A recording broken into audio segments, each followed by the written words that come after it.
सदा प्रणाम। मैं हूं हिमांशु द्विवेदी और स्वागत है आपका एक बार फिर हमारी खास पेशकश सार्थक संवाद में। सार्थक संवाद के तहत इस समय हमारा कार्यक्षेत्र हरियाणा चल रहा है। हरियाणा जहां पर आम चुनाव हैं, दो प्रमुख पार्टियां, दो प्रमुख राजनीतिक दल बड़ी उम्मीदों के साथ मैदान में, इसके साथ क्षेत्रीय दलों की भी हरियाणा में अपनी उपस्थिति रहती है। यहाँ पर चुनाव में राजनीतिक दल तो मायने रखते ही हैं, पर कुछ शख्सियत ऐसी हैं जो पद से परे अपने नाम के तहत मायने रखती है। उनमें से ही एक नाम है चौधरी वीरेंद्र सिंह का। चौधरी वीरेंद्र सिंह एक बड़ी विरासत के उत्तराधिकारी हैं। हरियाणा का जिक्र आता है तो सर छोटू राम का जिक्र आता है, और सर छोटू राम का जब जिक्र आता है तो उस वंश परंपरा को आगे बढ़ाते हुए उसे नई गरिमा प्रदान करने के संदर्भ में चौधरी वीरेंद्र सिंह जी का नाम आता है। चौधरी वीरेंद्र सिंह खुद चुनाव नहीं लड़ रहे हैं, पर वीरेंद्र सिंह क्या कर रहे हैं इसमें पूरे हरियाणा की दिलचस्पी होती है। भाजपा में लंबा समय काट कर आए चौधरी वीरेंद्र सिंह एक बार फिर कांग्रेस का हिस्सा हैं। इस विधानसभा चुनाव को चौधरी वीरेंद्र सिंह किस तरीके से देख रहे हैं, जानने में हमारी और आपकी दिलचस्पी है। तो चौधरी साहब, बहुत बहुत स्वागत आपका। धन्यवाद जी, थैंक यू। और पहला सवाल यही है, क्या देख रहे हैं चौधरी वीरेंद्र सिंह जी बिना मैदान में उतरे हुए मैदान को? बिना मैदान में उतरे हुए आदमी तटस्थ होता है कुछ हद तक, और इसलिए शायद मैं सही आकलन कर सकूं जी। और मेरी अपनी एक मेरा आकलन यही बोलता है कि चुनाव पहली बार ये चुनाव ऐसा है जिसमें क्षेत्रीय दल की उपस्थिति नाम मात्र है जी। और दूसरी चीज़ ये है कि भारतीय जनता पार्टी इस चुनाव में एक इस नज़रिए से आ रही है कि क्या हम तीसरी बार सत्ता में आ सकते हैं, और दूसरी तरफ कांग्रेस पार्टी के लिए जो लोगों में एक आकर्षण है वो कांग्रेस से इस उम्मीद से है कि हम कांग्रेस को अगर समर्थन दें, यानी आम मतदाता की बात कह रहा हूं मैं, तो हम जनता पार्टी को तीसरी बार सत्ता नहीं आने देंगे। ये मोटे तौर पे ये एक स्थिति बनी है जी। और दूसरा ये भी है कि ये चुनाव बहुत महत्वपूर्ण है देश की राजनीति के लिए भी, क्योंकि इस चुनाव में जम्मू कश्मीर और हरियाणा ये दो ऐसे राज्य हैं जिनमें लोकसभा के चुनाव के बाद भारतीय जनता पार्टी की स्थिति क्या है आम जनसाधारण के दिमाग में, ये इशारा करती है इस बात को कि क्या वो लोकप्रियता जो भारतीय जनता पार्टी की 2019 के चुनाव में थी, लोकसभा के चुनाव में, हरियाणा के संदर्भ में तो 2019 का चुनाव भी भारतीय जनता पार्टी के पक्ष में नहीं रहा जी। तो इसलिए मैं ये मान के चलता हूँ कि एक जैसे लोग बोलने में बोल देते हैं ना कि सेमीफाइनल है जी, लेकिन ये सेमीफाइनल इस बात का है कि भारतीय जनता पार्टी की कार्यशैली राज करने की और भारतीय जनता पार्टी की विचारधारा, हरियाणा में ये दोनों का टेस्ट है। मैं बल्कि ये मान के चलता हूँ कि लोगों का सीधा निशाना सरकार की उपलब्धियों का या जनता को फायदा पहुंचाने का नहीं है, बल्कि मतदाता वैचारिक रूप से जी भारतीय जनता पार्टी को नापना और आंकना शुरू कर दिया और उसी के मद्देनज़र परिणाम आपको मिलेंगे। ये चुनाव आपको पार्टी का लग रहा है या व्यक्ति का लग रहा है?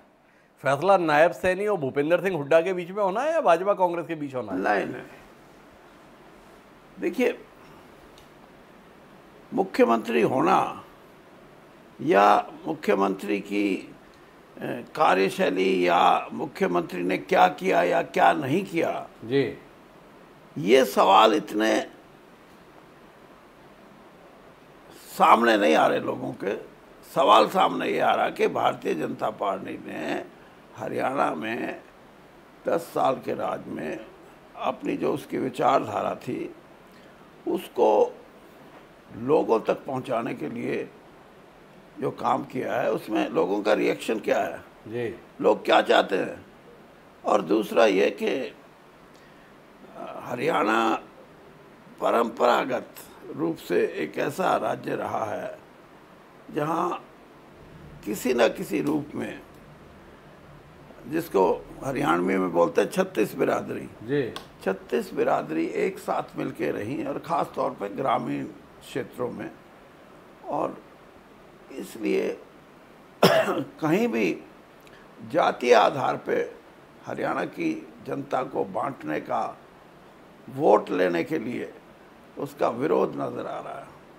और वो विरोध सिर्फ किसी विशेष जाति नहीं, हर जाति में ये बात है कि हम इस तरह की व्यवस्था नहीं चाहते, इस तरह की हमारी सभ्यता और संस्कृति नहीं है कि हमें एक दूसरे को हम ईर्ष्या की नज़र से या भेदभाव की नज़र से देखें। और इसीलिए मैं ये कह रहा हूँ कि ये मुद्दा, तो क्या आपको लगता है भारतीय जनता पार्टी ने बांटने की राजनीति की है? ये आक्षेप है?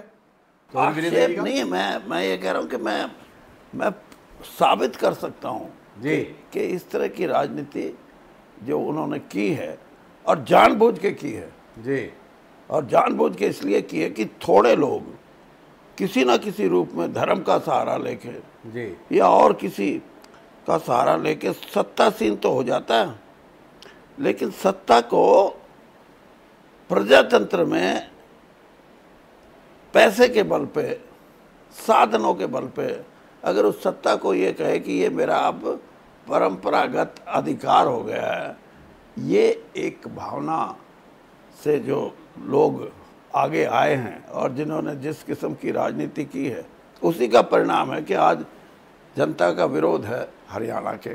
तो चौधरी वीरेंद्र सिंह जी कह रहे हैं भाजपा ने बांटने की राजनीति ही की है। तो भारतीय जनता पार्टी ने 10 साल सत्ता में बिताए, उनमें से 9 साल चौधरी वीरेंद्र सिंह जी ने भाजपा में बिताए।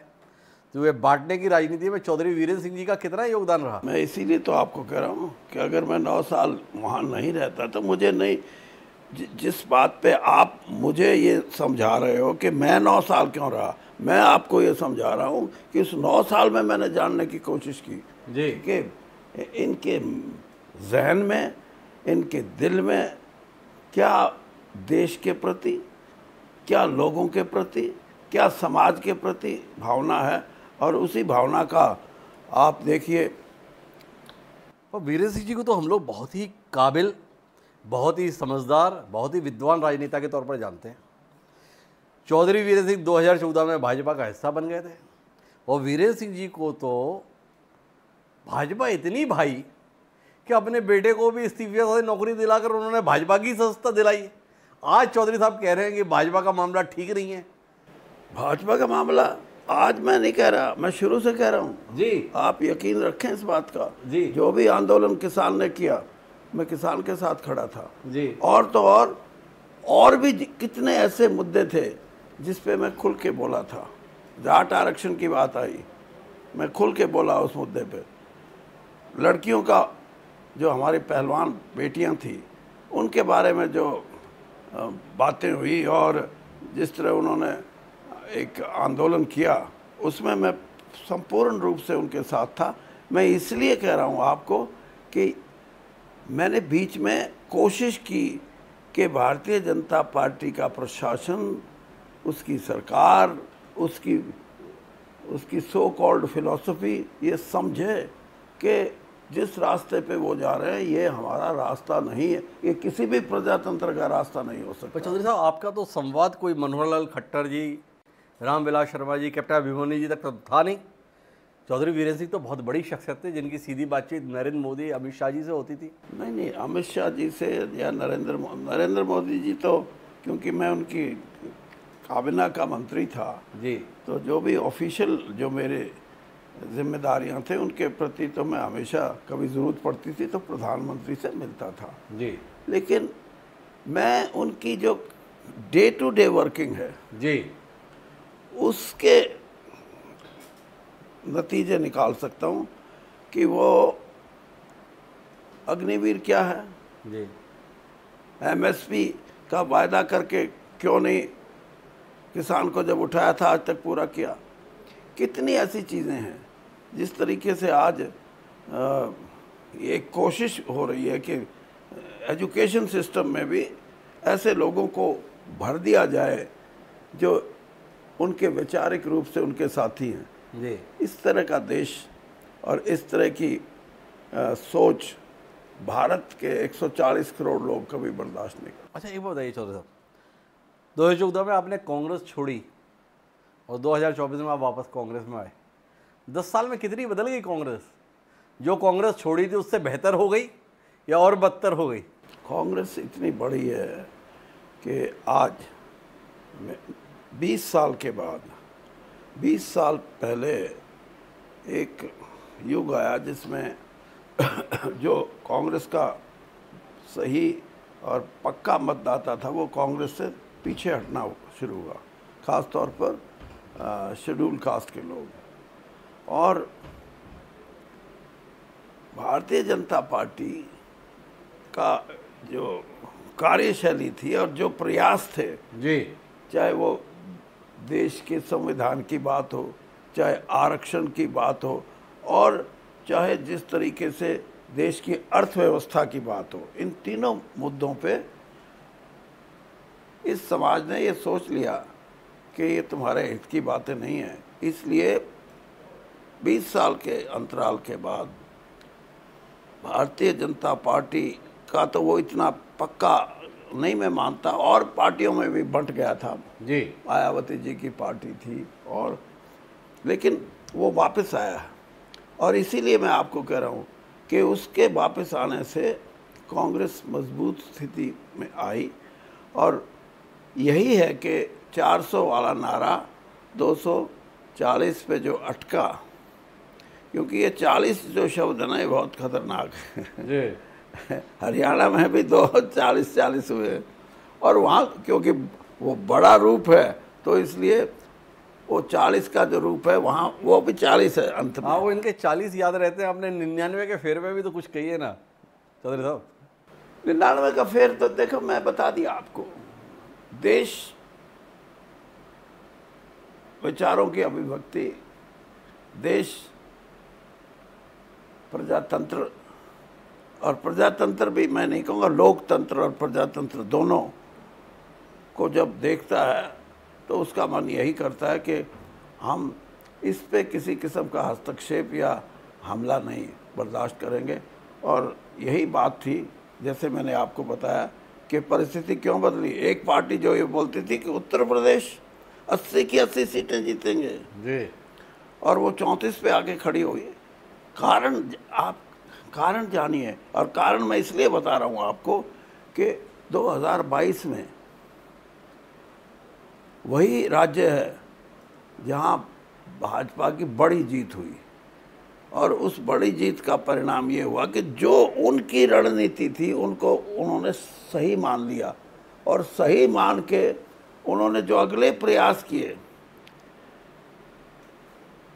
सहज सहज होती है जो भी संविधान में तब्दीलियां हों या लोगों का दिमाग बदलने में प्रयास हों, लोगों ने पहचान लिया कि भाई 80 लाख परिवारों को यूपी में भोजन की व्यवस्था करके वो ये सोचते होंगे कि अब ये हमारे साथ रहेंगे, हमारे मतदाता रहेंगे।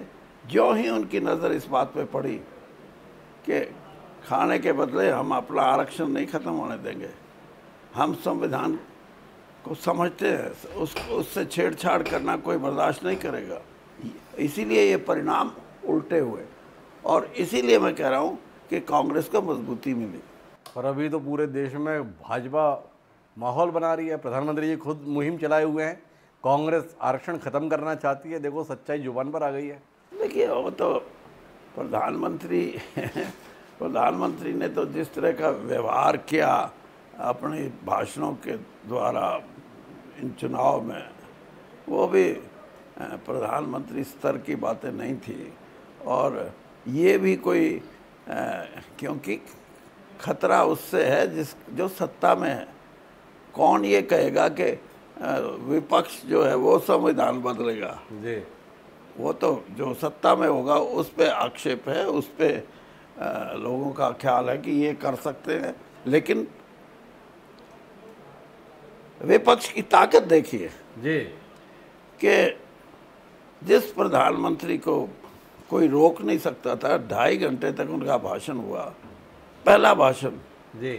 और विपक्ष की ताकत ने ये साबित कर दिया कि अब वो रास्ता नहीं है जिसकी आपको तलाश है। और खुद प्रधानमंत्री ने इसको कुछ दिन के बाद ये कहा कि ये व्यवहारिक रूप से ये प्रजातंत्र का तरीका नहीं है। लेकिन जिस तरीके से उन्होंने प्रजातंत्र को चलाने की कोशिश की, 146 member parliament suspended from the house, जी। ये प्रजातंत्र है। तो इसलिए लोग समझ गए हैं। और हिमांशु जी, आप मान के चलें कि आप भी अपना आकलन करें, आपको पता लगेगा कि कितना परिवर्तन लोगों की सोच में आया।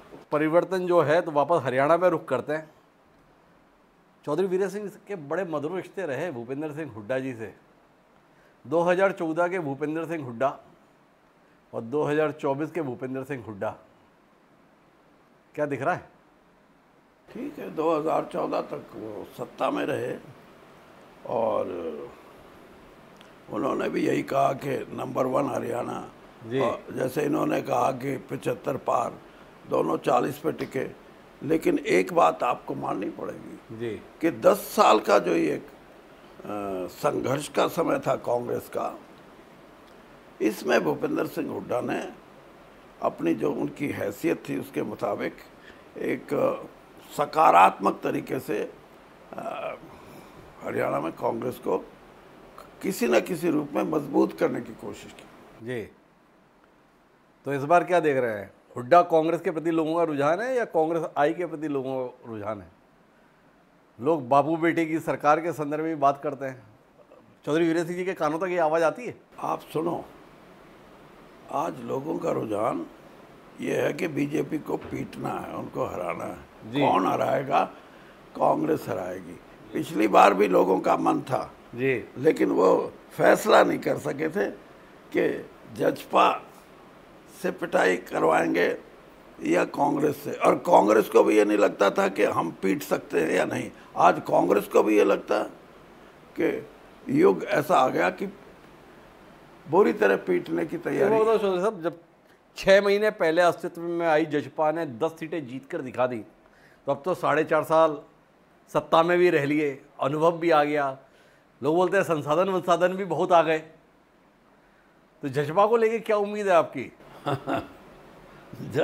जजपा कहीं कहीं अगर जमानत अपनी बचा जाए, सिक्योरिटी फॉरफिट ना हो जी, तो मैं उनको क्रेडिट दूंगा इस बात का कि इतनी हैसियत तो रही है 1, 2, 4, 5 जगह जहाँ जमानत बचा गए, वरना तो ये मुश्किल है कि अपनी जमानत बचा सकें। इतना आप उनके प्रति निर्मम क्यों हो रहे हैं? भाई बड़ी विरासत है, देवीलाल जी के वंशज हैं, 4.5 साल सत्ता में रहें।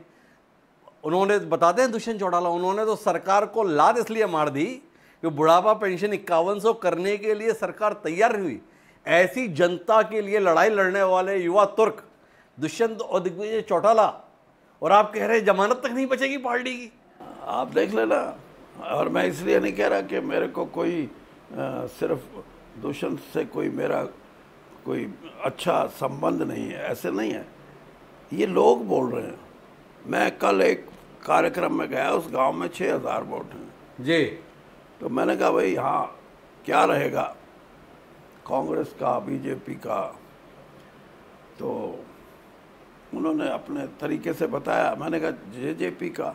कहने लगे जेजेपी को 50 और 100 भी वोट आ जाए तो बहुत बड़ी बात है। जी। यानी आप फिर ये बात करते हो कि ये तो जनता रिजेक्ट कर रही है किसी के कहने से नहीं है। और उनकी जो उन्होंने किया 4.5 साल में, जिसका आप जिक्र कर रहे हैं, उनके जो राष्ट्रीय अध्यक्ष हैं, उनके पिताश्री जी, वो किसानों के एजिटेशन के बारे में जिन शब्दों का इस्तेमाल कर रहे थे और जिन कानूनों की व्याख्या कर रहे थे कि कानून बन के कभी ख़त्म नहीं होते, ये आज लोग भूले हैं क्या?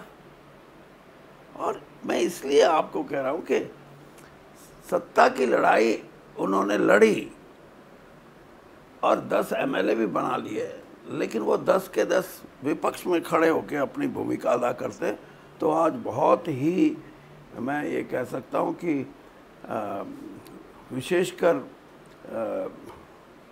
जेजेपी का जो हशर हुआ है या होगा, वो ऐसा नहीं होता, इम्पोर्टेंट पार्टी बन के खड़ी होती। पर जो मुख्यमंत्री रहे 4.5 साल दुष्यंत चौटाला, वो उचाना के विधायक भी रहे, तो उचाना में तो विकास के कई कीर्तिमान हो गए होंगे।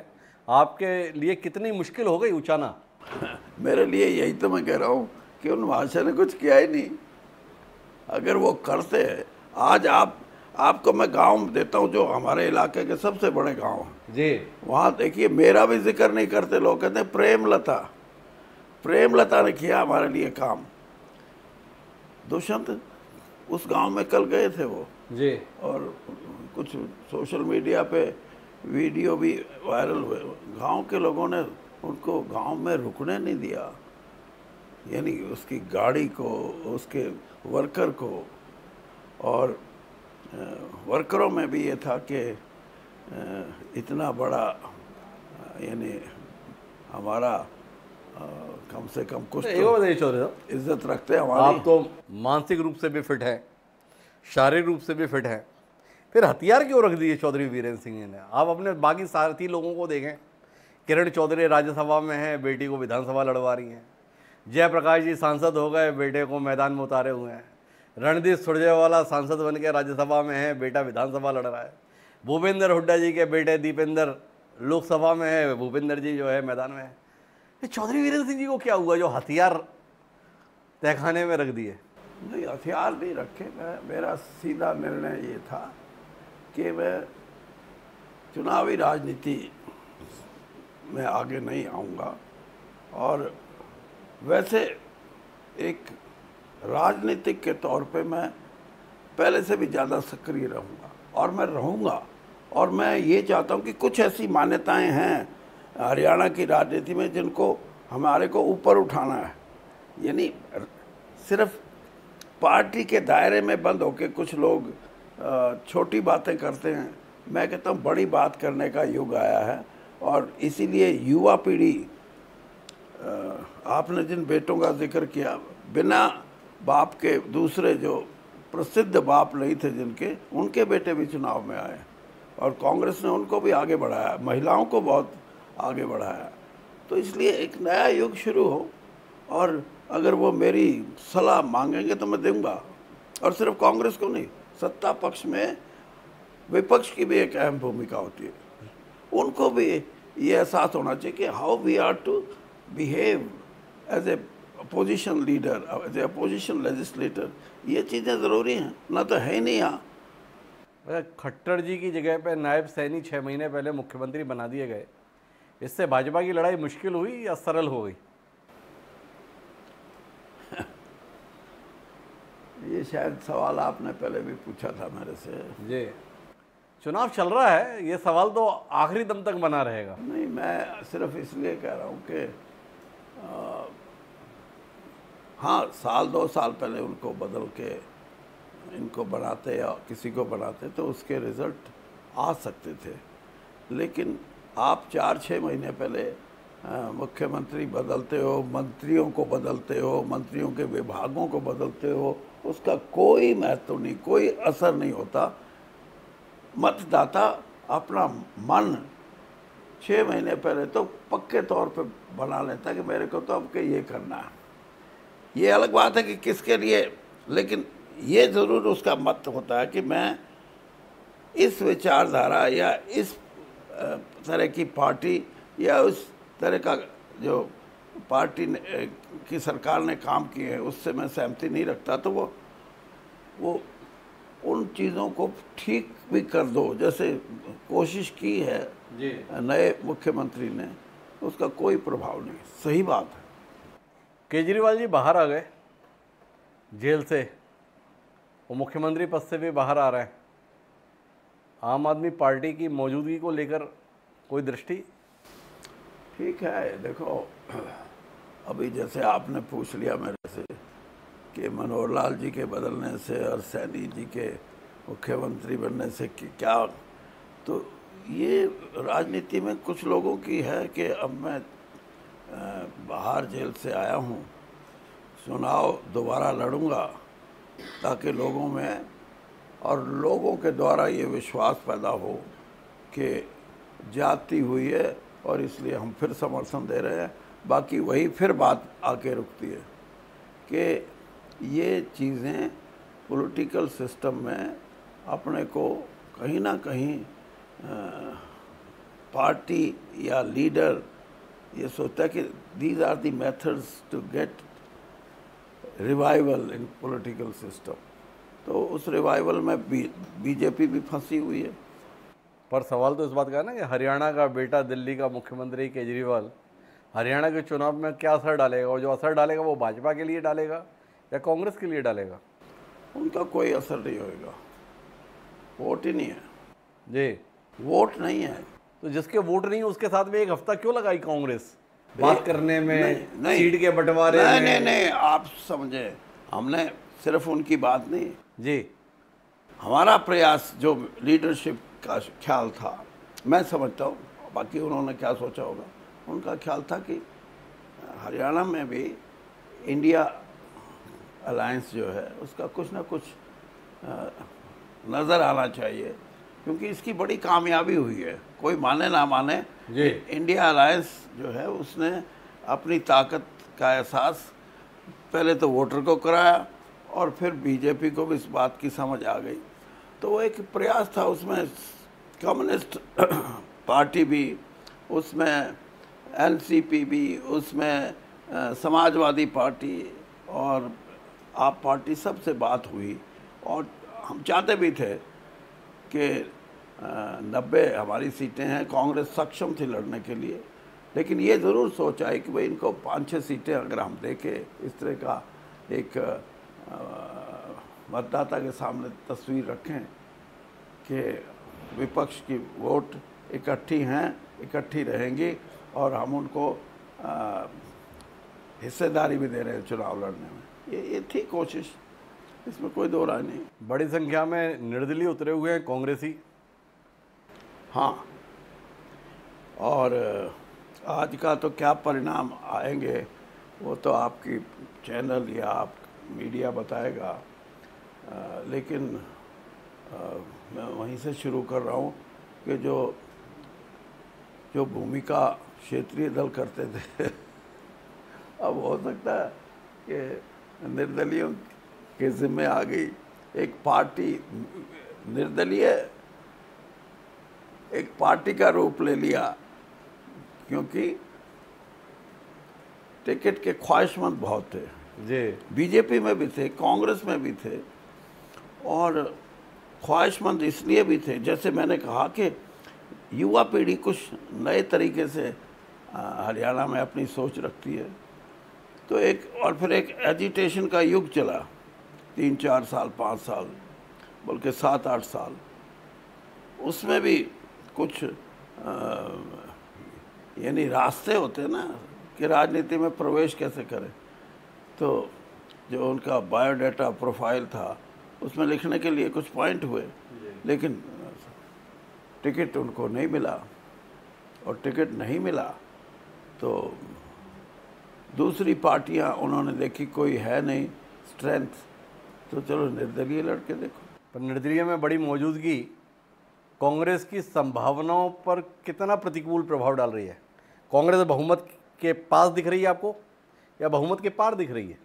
कांग्रेस को बहुत बड़ा बहुमत मिलेगा जी, और उसकी वजह है, उसकी वजह यह है कि 70% हरियाणा की जनता, मेरा मतलब वोटर जी, वो भाजपा से नाराज़ है, भाजपा को वो वोट नहीं देगा। और उसको कौन दिखता है जो भाजपा को हराए, वो दिखती है कांग्रेस। तो इसलिए आपने जो निर्दलियों की बात कही, निर्दलीय ये मत सोचिए कि सिर्फ कांग्रेस की वोटों का नुकसान करेंगे जी। वो तो बीजेपी की वोट पर भी उनका हाथ पड़ेगा। और लेकिन जीतने की स्थिति में कोई निर्दलीय होगा तो मैं सोचूंगा कि वहाँ बीजेपी और कांग्रेस के जो उम्मीदवार हैं वो उतने शक्तिशाली या उतने कॉम्पिटेंट नहीं हैं, इसलिए तीसरा जो आदमी है वो उनसे ज़्यादा कॉम्पिटेंट लगता है, तो लोगों की चॉइस हो सकती है। लेकिन हरियाणा का इतिहास है ये कि 5, 7 सीटें, 4, 5, 7, 8 निर्दलीय ये निर्दलियों को जाती हैं। और अब की बार क्योंकि चुनाव जीतने का नहीं है, चुनाव हराने का काम हो रहा है मतदाता का, तो शायद उनका इतना नंबर ना आए। चलिए आखिरी दौर की बातचीत पर आते हैं चौधरी साहब। आपको साफ दिख रहा है कांग्रेस को स्पष्ट बहुमत मिल रहा है, अच्छा बहुमत मिल रहा है। अच्छा, तो दृष्टि तो बहुत गहरी है चौधरी साहब की।